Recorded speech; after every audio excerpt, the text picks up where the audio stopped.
A small knot of scientists stood before the Galactic Council. The science team was comprised of the galaxy's brightest minds. The crisis team was convened less than a week ago to discuss the current crisis, branded the United Human Empire. A small, stout liar scientist tapped his Vox translator. The liar species were a peculiar race, only having 2 thin legs and no scales. The hairless creature with a slightly crooked neck standing before me began to speak, putting his claw to his throat to touch the Vox on his neck. He began projecting his voice so the assembly could hear him. As you are all aware, we have been working on assessing the overall scale of the human empire. Initial estimates placed human colonies in 4 solar systems around their home system. The liar shifted his weight over onto his other leg, as if to make himself more comfortable, his small belly shifting to the side as he did so, like an oversized egg. The human's home system, called the Milky Way, had an approximate population of 10 billion humans spread across 3 of the planets. Across these 4 solar systems, outside of the home system, we suspected 9 billion additional humans. The models we were using were based on what is to be expected. He trailed off as the thick, feathered Slicarian general rose from his chair. His feathers on his back bristled, creating a sharp noise which filled the room. The Vox system in his long neck bristled as well, sending a small, high-pitched noise through the output feed. From across the room, I watched his hands clench on the table as he leaned forward on the holodesk. "Spit it out? I do not have time for this," he bellowed, the whole room recoiling as he did so. The knot of scientists at the front of the room tightened together, and the layer scientist who had been unfortunate enough to have spoken first cringed as the sound of his voice reached him. My skin crawled, and the tight feeling on my scales sent ripples through to my bones. Another scientist stepped forward to begin talking, clearly not wanting to anger the general any more than they already had, albeit unintentionally. The Slicarians had caused this. His anger was understandable, but the war between the Galactic Federation and the humans was their own doing. Less than 2 months ago, the Slicarians had discovered a small flotilla of human transports traveling through space, their space they hastened to add later on. Citing a territorial infringement, an armada was sent at them. The Slicarians engaged the flotilla, a mixture of what seemed like light cruisers and transport ships, against the heavily armored destroyers and battle cruisers were no match. Shined. Humans didn't have time to react. The well-trained Slicarian forces dispatched the light cruisers with ease, but not before a vessel, likely the command vessel, got off a distress signal. After the light cruisers were dealt with, the Slicarians boarded the transport vessels, slaughtering all those who got in their way. A total of 4 transport ships were boarded, and approximately 6 light cruisers were annihilated in the fray. Transport ships were carrying a mixture of what could be considered food and medical supplies, with a small number of metallic weapons. After the initial ambush, the humans retaliated. A void mining expedition on asteroid 415 was attacked, with no survivors. They had used weapons even the most advanced species had never seen before. Weapons leaving radiation readings and void radiation over everything. Craters the size of battle cruisers were left across the entire asteroid, and huge swathes of asteroid and mining apparatus were left strewn throughout space. The casualties were absolute. 2 million souls were lost in this brutal attack. It took mere minutes for the humans to wipe out communications. As the reports were coming in, huge black spots were appearing in the sensors. A total report of 30 strikes was received before the command center was knocked out and moments before the power systems failed. Roughly an hour later, life support failed, and anyone who survived the attack died due to exposure to space, a particularly nasty and brutal way of dying. Hab stations around the asteroid were taken out. Each station have 8-digit casualties, and transport vessels and other unarmed vessels were left drifting through space. The crew of these ships were found dead hours later. Shortly after the attack, the humans sent a diplomatic mission to the Slicarian homeworld. Adding the Terran language to the Galactic translator has been easy, but throughout the talks, little progress was made towards a diplomatic resolution to the conflict. As communication finally broke down and the final diplomatic meeting came to a close, a heated discussion, if you could even call it that, about the rules of war began between the human diplomat and the Slicarian diplomat. It turns out the transport fleet they had attacked was a medical fleet, carrying the sick and injured from a recent colony to one of their home planets. They demanded that rules of war be implemented, outlawing attacks on medical and civilian targets, listing many other rules about prisoner of war and munition types which were to be used.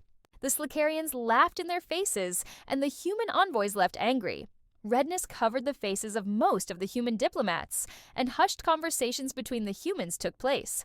The diplomats all stood in unison and turned for the door. As they left the room, the humans turned and looked the diplomat in the face. "We came here to discuss diplomacy. Instead, you laughed in our faces. We as a species have rules in war. Now you will find out exactly why we have so many." The Slicarians were not laughing anymore. A somber mood had settled over the room, making me feel all the more uncomfortable. I threw a look to my assistant and turned off my Vox communicator so I wouldn't be heard by anyone else. Get our things ready to leave, send a message to the pilot, and get the engine warmed up. This isn't going to end well. With a slight tilt of their head, he opened his datapad. The scientist knew of the fate of the Slicarian Void Station and the mining facility on the asteroid. Whilst the fate of the Void Station had been unfortunate, the short-sightedness of the Slicarians was their downfall. The scientists, I'm sure, felt almost sorry for the Slicarians. They didn't deserve the xenocide that was almost certain to hit if their calculations were correct. Turning to look at the group of scientists, I watched the front scientist keenly, an unpleasant mixture of eagerness and nausea settling over me, part of me wanting to hear what they had to say, but another part of me dreading what was about to be said. In the first incursion, the attack on the Void Station, we had counts of 30-50 vessels, mostly small frigates. After the battle, a number of these had been intercepted and destroyed by the Slicarian fleet. He cleared his throat, clearly uncomfortable being the one to tell the general this. The first fleet that was engaged, the initial conflict point, was only a transport fleet consisting of approximately 10 ships, and the Void Station was 30-50. We used an approximate estimate of the population of a galactic planet, which is roughly 1 billion population per planet. The scientist started to fidget slightly, throwing glances around at his colleagues. However, with additional time to study the current recon of an outlying human planet, we've been able to draw up the more likely estimate. The initial estimate was wrong, likely by... His confidence faltered on the last sentence as he threw a glance around the room, seeing the anger rising in the another glance around at his colleagues. A subtle nod from the one on their left must have given him the confidence to complete his sentence. Approximately 8 or 9 orders of magnitude, which is catastrophic in the event of the initialization of a full-scale war. We also estimate that the humans are spread across not just 4 or 5 solar systems, but throughout multiple galaxies we have yet to explore. A stunned silence settled. Across the room, the scientist looking out of place in the front. The hall of high-ranking diplomats and generals from across the council froze, unbelieving what they just heard. The Slicarian general slumped in his seat, the wind being knocked from his sails as he let out a heavy exhale of air. A galactic general called Shriaka turned his wide eye on the scientists. "So, what you're saying is the humans are approximately 152 billion. The small group of scientists conferred together for a brief moment before the liar scientist spoke. "It's very difficult to give an exact estimate, sir, but I don't want ifs and I don't want buts," Shriaka bellowed, his voice cowering. Even the guards near the door. "It is a very simple question. How many humans are there?" The last part was spelt out, emphasizing each word with a heavy thump on the holo display in front of him. Each thump to emphasize his point made. The holodesk bent slightly, his anger splitting through the murmured discussions throughout the room. My assistant looked up, his finger poised over one of the buttons on his pad. A small crack appeared in his holodesk. The minor cut on Shriaka's hand dripped his blood onto the ornately designed wooden floor. Swallowing deeply, I stood up, turning to look at the scientists, noticing that all eyes in the room slowly swivel in my direction. How large of a contingent are they likely to field against us with the current estimates? Using a slightly softer tone in my voice so as to try and put them slightly more at ease, it didn't work. They looked unsure of what I didn't know, but the next words out of the scientist's mouth hit me like an ion cannon. "We can't be sure of that, at least not able to be sure enough to provide a good approximation. Great General Shriaka, in answer to your question, we are estimating approximately 200 billion or more. Each planet they have habited seems to have large cities which reach far above and below ground. However, without investigating each planet on the ground, we couldn't give any more of an accurate answer aside from that. Furthermore," they continued, the tight feeling in my scales getting the better of me as stress and irritation started to take hold. Slightly leaning forward, I put my arms on the holodeck to listen more attentively. What we have been mistaking for full fleets attacking seems to be no more than scouting parties occurring from multiple different starting destinations, converging on individual targets to overwhelm our defenses before the main force arrives if it's needed after. I was quite taken aback by this raising my hand. I spoke loud enough to be heard over the slight din of conversation returning to the room. So you're saying this is a multi-galaxy civilization we have somehow overlooked? Before the scientist could respond, a Slicarian aide opened the door at the back of the room. Scurrying towards their table near the front, tapping the diplomat on the right side, he said something quietly to them. The aide turned to realize all. Eyes in the room were following his every move and scurried out. The diplomats slumped in their seats. The lead diplomat slowly rose to stand and turned to face the council. Their face looked ashen. Turning his Vox setup, he addressed us. Early warning systems in the Slicaria system have detected incoming spacecraft. Preliminary scans show the humans as the most likely form of life on the ships. They are currently estimated to arrive on my homeworld in 4 hours. Early estimations, they are said to have over 200 spacecraft, with more arriving every minute. With that, the Slicarian diplomats and aides stood and left the room. A heavy silence settled. Turning to my assistant, I inquire, is the transport ship fired up and ready to go? He presses a few buttons on his pad and gives a quick tilt of the head. Good. Prepare to leave? Standing up, I politely notify the room of our departure. I turned and walked out, ushering my council out of the Galactic Federation building. Contact the humans. I said my Vox unit working overtime to filter the breathing. A slight trace of panic entered my voice as I spoke, thankfully being hidden by the Vox unit. As we walked up the slope towards the door, I couldn't help but wonder if there was any way of resolving this diplomatically. It could definitely be worth a try. Send a diplomatic message, request to see their leader, and discuss the terms of peace. As the door swung shut behind my entourage, a crescendo of voices rose as panic set in throughout the room, various voices raising and insults being thrown mostly towards whatever gods they praised. Rushing through the corridor, I noted the scientists leaving as well, themselves in their conversation, catching the eye of the scientist that spoke. I tilted my head towards him. Talking to my aide, I said, when the Slicarians fall, we're next on the list. Whilst we hadn't taken part in any of the fighting, we were a close ally of the Slicarians. Emphasis on were, as far as I was concerned, they were on their own. We have neither the economy nor the industry to fight a war of this scale, but it's not necessarily my decision. The cogwheels of government need to get into motion on this, and fast. Also, I thought for a few seconds as we strode down the brightly lit hallway towards the exit. I remembered back to the humans' request for rules of war. Now seems like a good time to draft some up in the event of a full-scale war. Thinking back to home, I thought of my son and my mate. At least my son will be safe if we sign one. It was a very foreign thought, signing something that seems so bizarre. No one had ever thought of implementing rules of war. Begin early draft up of rules of war. Enjoy next amazing story. Humanity is as dangerously fascinating as they are fascinatingly dangerous. Coming from a planet in which its very capability to hold life is an anomaly, the humans immediately revealed themselves to be freakishly strong compared to much of the galactic community, much of which originated from planets with a much smaller size, and, by proxy, a much weaker gravitational pull and atmosphere. Weather, while not always completely predictable, rarely got too out of hand. Environments would gradually change depending on where on the planet you were. However, they were generally consistent, hotter tropical climates towards the closest portion of the sun and colder tundra near the poles. Never had we ever discovered such a bizarre planet as Earth. The fact any life existed above the oceans was amazing in its own right, let alone go on land, and even then managed to develop intelligent life on top of that. However unlikely it was, it did create intelligent life, humanity, one so used to the relative hellhole it lived on and actively made worse, that when put up against just about any other species in the galaxy, it would win almost any time. That was, however, only in strength.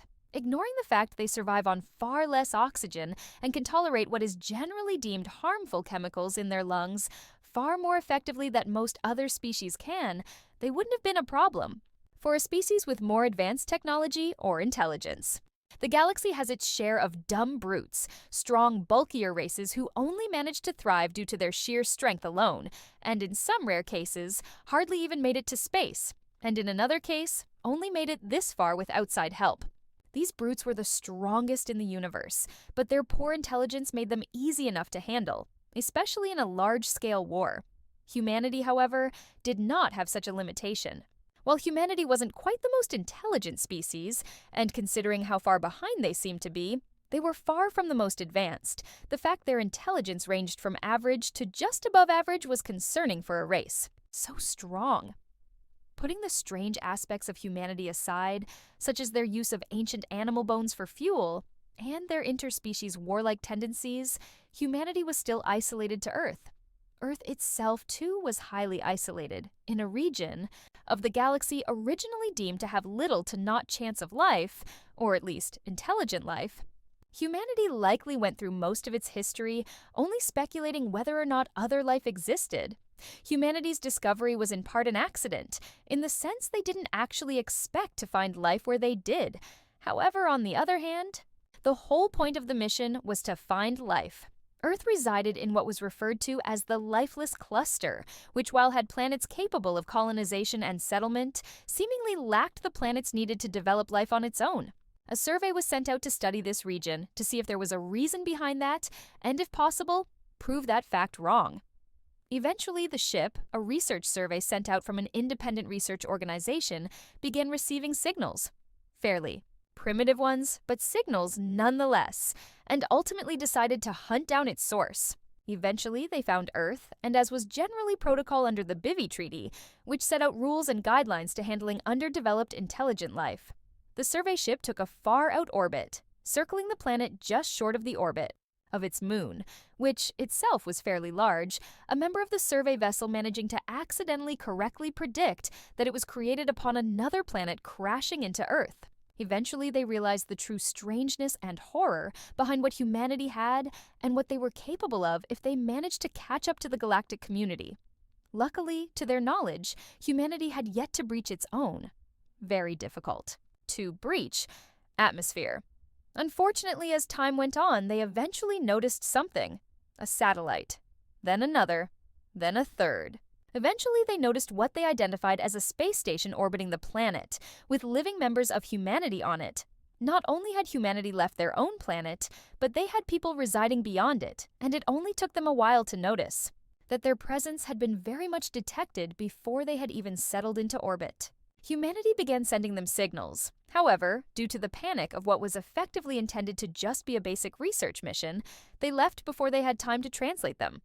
The research team returned, telling all they had learned about humanity, and much of the galactic community began to share the same fears. While protocols of the Bivy Treaty were put in place, albeit exaggerated due to humanity having already extended into space, many within the Galactic Council debated on what to do. On one hand, humanity had just as much right as any other species to rise and join the galactic community, but on the other hand, they feared humanity would grow to be a warmongering nation. Many compared them to the Homva, a species whose culture sought war, who up until they had a greater enemy in the other species in the galaxy to unite against, they decided to satisfy this thirst for war by fighting each other. They feared that humanity was much the same, a bloodthirsty culture seeking war so much that they would divide and fight amongst themselves to satisfy it, only to unify and turn their warlust against the other species in the galaxy. The difference between the Homva and humanity in the Galactic Council's eyes were that while Homva had been subdued into using diplomacy rather than solely war as a means of negotiating, though violence was always their first answer, and much of their diplomacy was intimidation. Humanity, on the other hand, they feared they wouldn't be able to. Some within the council suggested terminating humanity while they were still young, before they could become a threat. This led to semi-frequent debates among the council, as the issue was delayed again and again until eventually a nation would take it into their own hands. Homva, the nation whose example they used to justify exterminating humanity, had been a vivid supporter of terminating humanity while it was young. Tired of the Council's constant delaying of the issue and never having fully cared for the Council's authority, Honva decided to send a grand destroyer with fighter escorts to burn the planet to the ground and, at the very least, knock humanity back several generations. These ships would never return. Growing both impatient and worried, Honva decided against holding back, sending a mothership to go exterminate humanity. Motherships were one of the largest ships in any nation's fleet. Humans would later refer to them as space aircraft carriers. They generally were equivalent in size to moderate-sized cities and were basically support for and a station for an entire fleet of ships. While the mothership itself could pack a punch, it primarily functions as a portable military base. Honva had one of the highest mothership counts in the galaxy at 7, which due to their size were quite expensive to make and maintain. To send an entire mothership to take out what was a species that had hardly left their own planet was deemed as overkill, and while they could hide their attempt to exterminate humanity back when it was simply 4 ships, they could not hide themselves sending an entire mothership. By the time the Council found out, however, the ship was already nearing Earth, this time told to constantly report any information it learns. As the ship approached, it received a single signal from humanity, one which they never bothered translating, but would later be translated to read, "Turn back now?" Honva would not heed this warning, however, noticed something strange. Despite humanity reportedly having nothing more than satellites the last time they were surveyed, they now had a small fleet of spaceships, albeit crude, guarding themselves. Ultimately, these ships were gradually taken out, though not without, inflicting a decent amount of damage and casualties to the Honva fleet. Towards the end of the battle, the mothership would begin sending positive reports, detailing their gradual victories over the much weaker human fleet, eventually detailing humanity's fleet is seemingly in complete tatters. We've calculated well over 70% of their fleet is either completely destroyed or left severely damaged. It would appear that humanity has resorted to utilizing their more primitive rocket technology in suicidal attacks. Our shields are more than capable of withstanding any basic clump of metal trying to slam into it. Victory is assured, preparing to commence the termination process. This was the last signal the mothership would give off. A little over 5 minutes later, they would receive a wave of signals, some incomprehensible. However, most gave off a single uniform signal, SOS, or rather, the Honva equivalent. Of all the signals received, only one seemed to give a reason why, reporting, "Mothership destroyed. Attempting retreat." This was an intergalactic embarrassment for Honva, but it was also a terrifying revelation. Humanity somehow had the ability to wipe out an entire mothership in minutes. The exclusion zone was extended further, and the Honva were shunned and crippled diplomatically. For roughly 20 years, that was it, however. No attempts were made to communicate or even go near humanity, and Honva was not about to risk any more motherships trying to take down a mysteriously powerful threat. After those roughly 20 years, however, the border regions of Honva would revive a distress signal, one only received when under attack. Honva, mobilized, however, called their forces back, grouping together all 6 of their remaining motherships into a single fleet as they realized the threat. From seemingly nowhere, 3 motherships had emerged. These motherships were crude, bulky, and blocky, and while they were fairly technologically behind, especially in the shielding department, that mattered little as the ship was easily the most heavily armored of any mothership. A realization struck Honva and the galaxy. Humanity had reverse-engineered their technology, and now they were going on the offensive. The motherships of both nations clashed, the battle lasting an incredibly long time and scaling a vast stretch of area. Up until this day, it is one of the largest battles in galactic history by just the sheer number of ships and motherships alone. Just as before, however, the bulkier and slower human ships, while improved from last time, were slowly being defeated, their bulky armor not enough to make up for their poor mobility. The motherships, too, found themselves being notably damaged after a while. However, to humanity, as would later be learned, this was hardly a battle. It was a training exercise. After humanity determined it had enough, 6 rockets launched, 2 from each mothership as 4 hit their targets, engulfing them into the power of the sun, as humanity jokingly refers to it as. 2 rockets were successfully shot down. However, humanity fired again, this time only 1 as shot down. Now with only 1 mothership out of their former 7, they attempted to flee. However, in doing so, only left themselves vulnerable, and they too were destroyed. With the largest portion of their fleet destroyed in minutes, humanity flew mostly uncontested in occupying most of Homva's remaining territory. Eventually, they reached the capital, where a new ship named the Apollo 0 landed on its surface to accept Homva's surrender. Upon first taking their steps on the capital, humanity acted out a homage of sorts to their first landing beyond their home planet, before accepting the unconditional surrender of Homva. It was here that many expected Homva to be conquered, their people enslaved, and their planets used as a base for humanity's coming conquests. In truth, however, humanity was highly lenient, seeking no punishment to the nation or the people, rather much more so to its leaders. Upon the surrender of Homva, a broadcast was sent to the Council, in numerous languages, including human languages, and the languages of all major races in the galaxy, reading. This message is broadcast on behalf of humanity. We have accepted the total and unconditional surrender of Homva to the United States Space Force on behalf of the United Nations and mankind. We do not seek war, rather we seek peace to all those willing to accept us. However, we could not tolerate a deliberate attack and attempt to destroy our home planet. The fate of the nation of Homva is to be determined over the coming weeks. However, its leadership has already been deposed. While we acknowledge we are not signatures of the many intergalactic treaties signed, we have been informed through Homva prisoners of war of the details of said treaties and desire to try the leadership of Homva for violations of these treaties. We fully accept the refusal of this request. However, know if it is refused, we will trial them under the laws and regulations established by human international law. We come in peace, though are ready for war.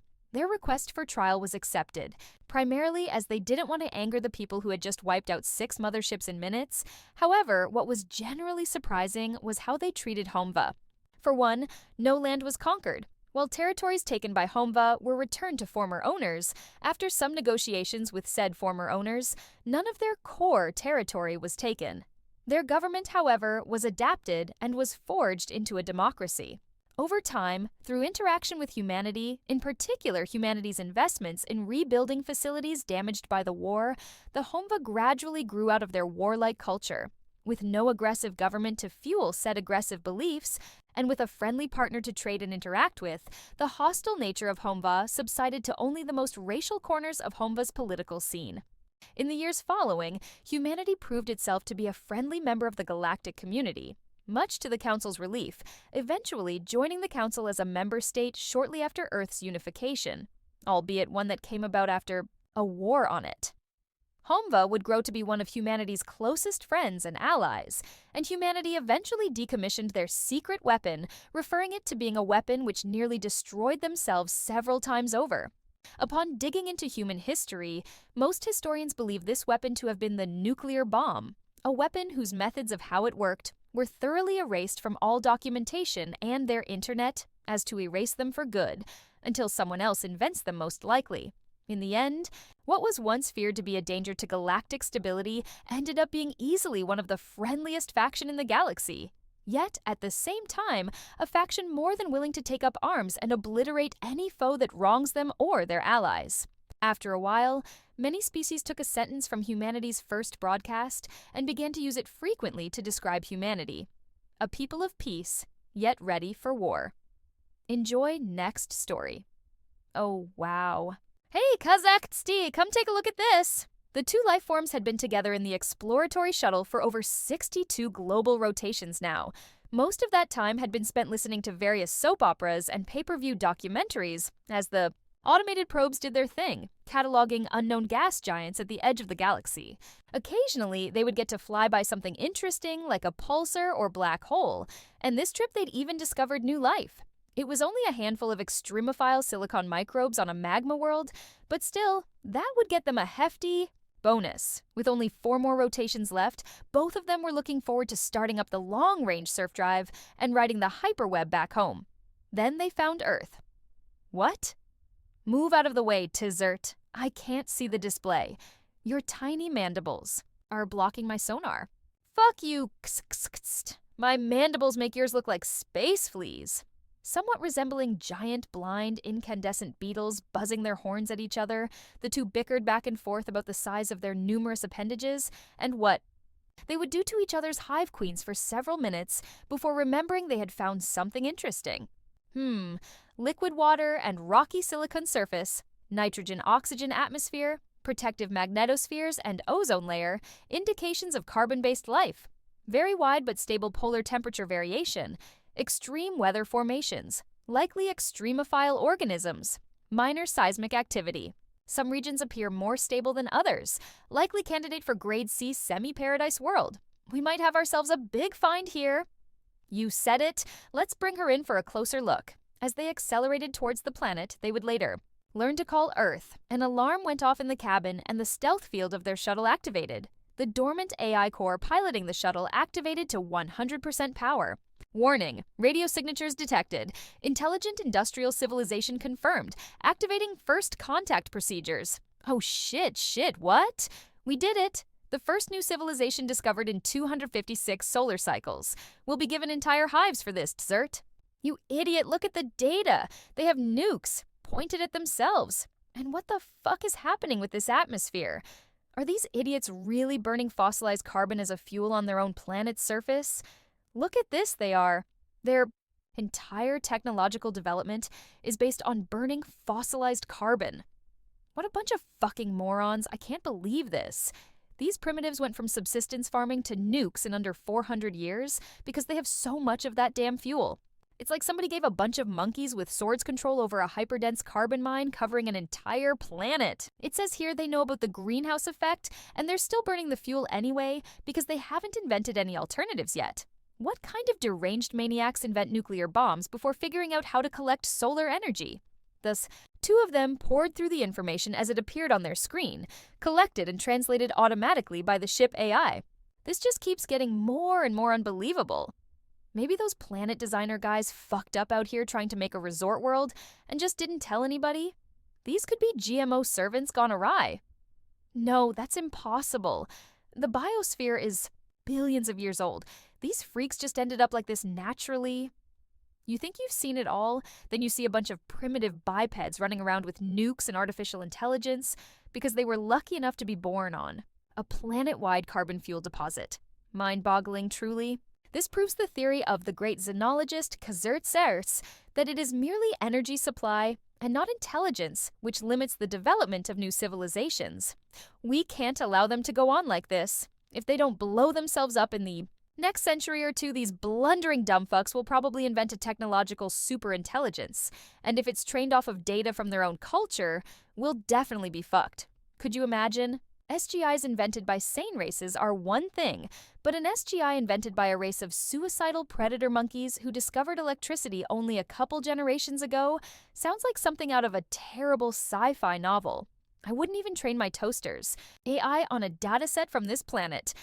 All right, enough fucking around. Idiots or not, they are sentient, and it's our job to initiate contact and get them up to speed with the state of the galaxy. This system is only 50 light-years away from the edge of fabricator space, and even dumb apes playing with bombs don't deserve to get defabricated. We should at least give them a force field generator or two, and show them how to do solar correctly. Fine. Zert turned to face the ship's AI face. Computer, generate a contact scenario based on appropriate cultural narratives regarding aliens and first contact. These primitives do hypothesize about alien contact, don't they? Correct.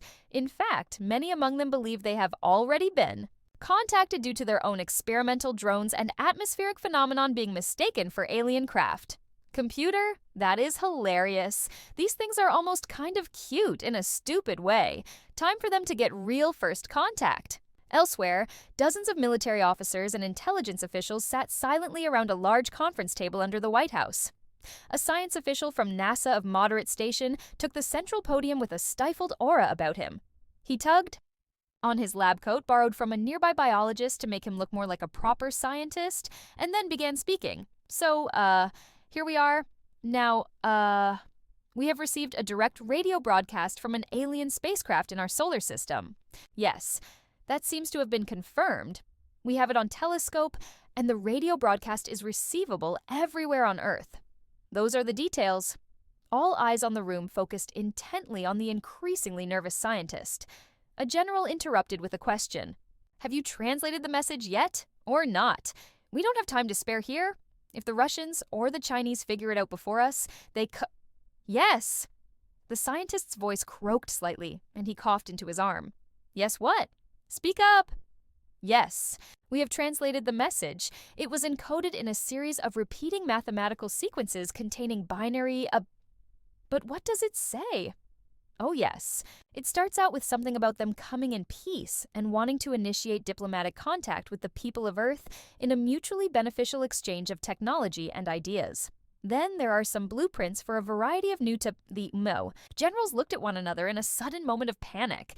The leader of the Marine Corps spoke up. Diplomatic contact, mutually beneficial, peaceful. My God, they're going to kill us all, a Navy leader yelled out. We have to do something now. What are our options? All eyes again turned to the scientist at the far end of the room.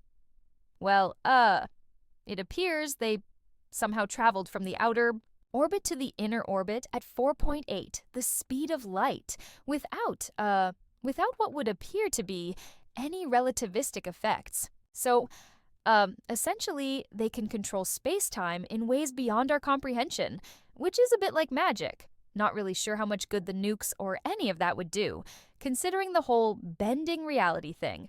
The president himself interrupted to clear the air. Does all that science mumbo-jumbo you just spouted mean we can't nuke those things? What if we tried anyway? Well, yeah, they could probably just kill us all. That would be bad, I think. Maybe try and cut a deal with them or something. Enough. Everyone out except for the cabinet members and branch leaders. We have work to do here. Back on the spacecraft, Tzert and Kazesk were drifting off into cyrosleep when they received a message from the first human group to decipher their signal and send a reply. Tzert did something roughly equivalent to a yawn with his mandibles, then spoke up optimistically. That was a quick response, just 3 of their days. Usually a good sign, right? If they were hostile, they would hold off from contacting us. They must have interpreted our message in a good light after all. Computer, play the response. To the alien invaders. We surrender unconditionally. Please do not vaporize our world. We submit to your might and offer any among our population as tribute. We humbly ask that you please allow our government, military, and economic structures to remain intact as you colonize our people, and offer ourselves as your eager servants. We promise to abide your absolute will, so long as you secure a place for us and our families. Thank you, O merciful ones. Look at Tzert. You were saying? When the computer alerted them, to the second and third most powerful military powers sending similar responses, Tzert let out an exasperated noise. Maybe we should call for help from the Council. This one's a little bit beyond our capabilities. The white, tic-tac-shaped craft and its 2 inhabitants reversed and sped out into interstellar space. As they exited the system, they let out one final message directed at Earth. We are returning for diplomatic reinforcement. Do not panic. We are not going to colonize you. We will be back in 5.6 years' time with greater numbers, at which point we will freely and peacefully share our knowledge. We will protect humanity from harm and give you many gifts. On Earth, hysteria gripped the population, and the Security Council of the UN voted unanimously to pool the world's military resources in preparation for war. Advertising campaigns began to unite the populations against the alien threat. The hysteria of the military elite in each country pooled down into the general population, and for the first time, the people of Earth were united. Thanks for diving into this story with me. Don't miss out on the next one. Hit that subscribe button, give this video a big thumbs up, and drop a comment below with your thoughts. I'd love to hear what you think.